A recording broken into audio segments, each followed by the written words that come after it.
Decoding the Divine Blueprint of Your Being. A Charles Fillmore article from the Unity magazine. Jesus said, "But even the very hairs of your head are numbered. Fear not, therefore. Ye are of more value than many sparrows."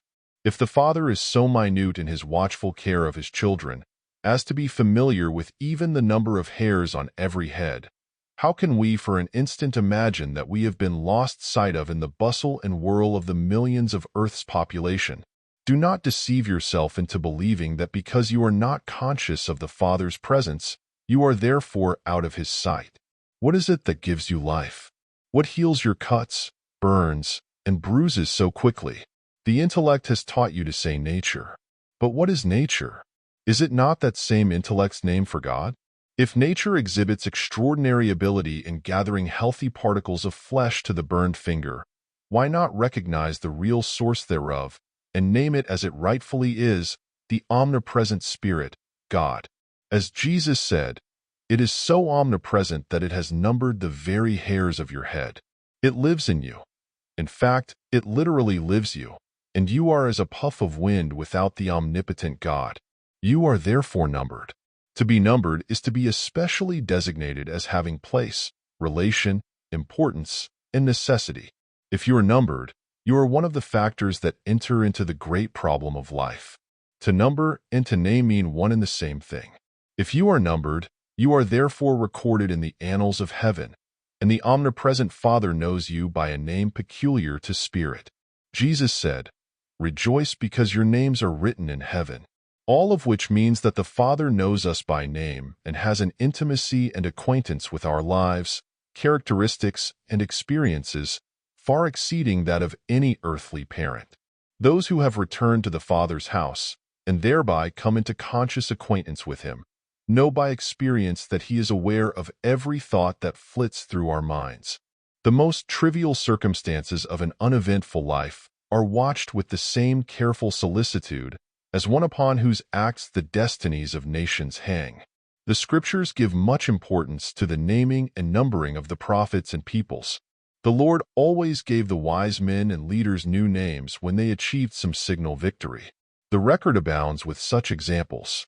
When the great Jehovah sent Moses to bring the children of Israel out of Egypt, he gave the name by which he was to be known, "I am that I am." This non-committal way of designating the unnameable one stamps this scripture with peculiar metaphysical authority. It reveals, in this instance, that it came forth from one who knew the truth, that God could not be named as man names, by describing. To describe God is to give him limitation, hence he could not be given a fairer designation than, "I am that I am." This is without confines or bounds, and it allows unlimited expansion in every direction. Metaphysicians have found that this name, held persistently, gives the mind freedom from narrow ideas. It lets the imagination soar away from its dimensional concepts of God, and there flows into the mind in consequence a whole flood of expanded ideas. The imagining faculty of the mind is that upon which is based all form. It is the namer, hence a most important factor in the creation of man's world. Moses was told to make all things after the pattern shown in the mount, or state of high spiritual realization. While he was up in that mount, the children dropped back into their old habits of mind and made an image of a calf out of gold, and he found them bowing down to it on his return. This represents that tendency in each one of us to formulate our images after the pattern which we see with the eye, rather than from the ideals that rise in the silent meditations of the mind. It is perfectly legitimate to name or formulate your ideas, but you are wise if you go up into the mount of spiritual understanding before doing so. Jesus' advice to judge not according to appearances was strictly correct in the science of mind. To make up your mind is to settle all your ideas about a common center. This means formulation, and formulation is crystallization. If you want to see how resistless perfect crystallization is, try to unformulate the settled convictions of a diamond. This stone represents that adamantine mental condition that refuses to change its ideas. It has formed a center, and all its energies are bent to keep intact its dense persistency in that direction. Ideas become crystallized in men's minds in the same way.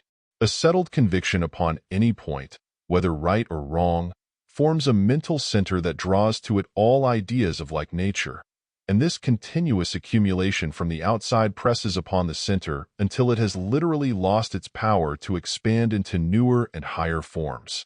This is why it is a dangerous thing to name even your good from any external model. Man is inherently religious, and he can be moved to greater depths and greater heights by appealing to this faculty in him than by any other. Peter, the hermit, stirred Europe from center to circumference with his semi-insane cry, "God wills it." The religious frenzy of the savage is paralleled by the dogmatism and bigotry of the civilized. Both are examples of an ignorant naming of the idea of God, one from external nature and the other from some ancestral creed. Neither has looked within for its pattern. Neither has heard the still small voice say, "I am that I am." Hence, blessed is he that cometh in the name of the Lord. The Lord is the name of the Most High Good. The Lord has neither body, passion, nor parts, according to the Christian's creed, and he must therefore be spirit. If spirit, then he is all possibility. Let all your ideas come in the name of the Lord. Do not let one of them take form in your mind based upon any external pattern. If you do, there will come a time when you will have to unformulate it, because the law is that you shall grow in understanding and godlikeness. Jesus said that in the last days there should be much running to and fro in search of the Christ, and that many should say, "Lo, here is the Christ," or "Lo there," but go not forth. The Christ is within you. Go not forth to find him, because you will surely be disappointed. It makes all the difference imaginable how you name your Lord. He is the all-possibility, but his expression in you and your affairs is only what you have named it. If you have circumscribed your Lord with personality and given him powers corresponding thereto, he will be so expressed. If you have given him unlimited powers and made yourself his free agent for making them manifest, there is nothing within the scope of your imagination but what you can accomplish. It is your peculiar privilege to see that which you name appear. This is a law that has no exception. It is the most important bit of knowledge that man can acquire, this knowing that what he names comes to pass. "Thou shalt decree a thing, and it shall be established unto you," said Job so long ago that history has no record of its origin. To decree a thing is to name it, and by the mere naming it comes to pass. Do not take time into consideration in looking for the fruit of your lips. The harvest may be at a time when you least anticipate, and in a manner different from what you expected. It is written, "And Adam gave names to all cattle, and to the fowl of the air, and to every beast of the field." Metaphysically, this means that the eye of man decides the character of every thought. Cattle represent ideas of enduring strength, while beasts of the field are animal passions. Birds of the air are thoughts that soar into the ideal world, daydreams, etc. Thus, whatever you name these desires and emotions that arise in you, that they appear to be to you. You call them by the name you have given them, and they answer, because they are subject to you and know no other master. If you have said that the omnipresent life welling up at your heart's center may sometime pass from you and allow your body to disintegrate, you have paved the way for that appearance called death. If you have said that there is an appearance of weakness in any organ of your body, that obedient servant responds to the name you have given it exactly as would a pet dog or cat. The members of your body do not express intelligence until you infuse into them the quality of your thought. They are quick to catch the faintest thought image that may flit through your mind, and they respond at a time when you least look for it. That weak back may be the echo of your words sent forth years ago. So the vigor of your health is the result of the all-potent name you have dropped into your mind expressing that harmony which we observe and call health. All the potentialities of being are made manifest through man in an orderly method. Man has distinct faculties for expressing these potentialities. The heart is the center from which the divine substance is poured forth, the highest aspect of which is love. The head is the center from which the mind differentiates that combination of ideas termed intelligence. The mind does not take cognizance of names. Instead, it has mental images or pictures. These are called the products of the imagination. The mind forms a picture, and the intellect names it. You see in your mind a transparent liquid flowing through the land, and at once the intellect says, water. Everything that has a name in the world of effects is known in the world of causes by its image. So mind expresses every emotion, sensation, desire, motive, and thought of every kind by forming them into mental pictures. It is only when they are described in the language of the intellect that they receive that arbitrary appellation which we call a name. The intellect makes language, and language is an arbitrary arrangement of sounds to express ideas. Thus, the same ideas in the minds of two men may be beyond their power to communicate to each other, because they are not familiar with the intellect's provincial dialect. If those men were conscious of this mental plane where images are the basis of language, they would have no trouble in communicating, though they were born of races the most diverse. The image of a horse in one mind would be seen with the other mind instantly, and communication would be easy. So we see that the common language of mankind is based on thought images, and that we shall never realize the universal language, which is the dream of the philologist, until we have dropped the arbitrary word plane and ascended into the realm of thought images. There, language becomes alive. Every picture that the mind makes is an exact copy of the thing imagined.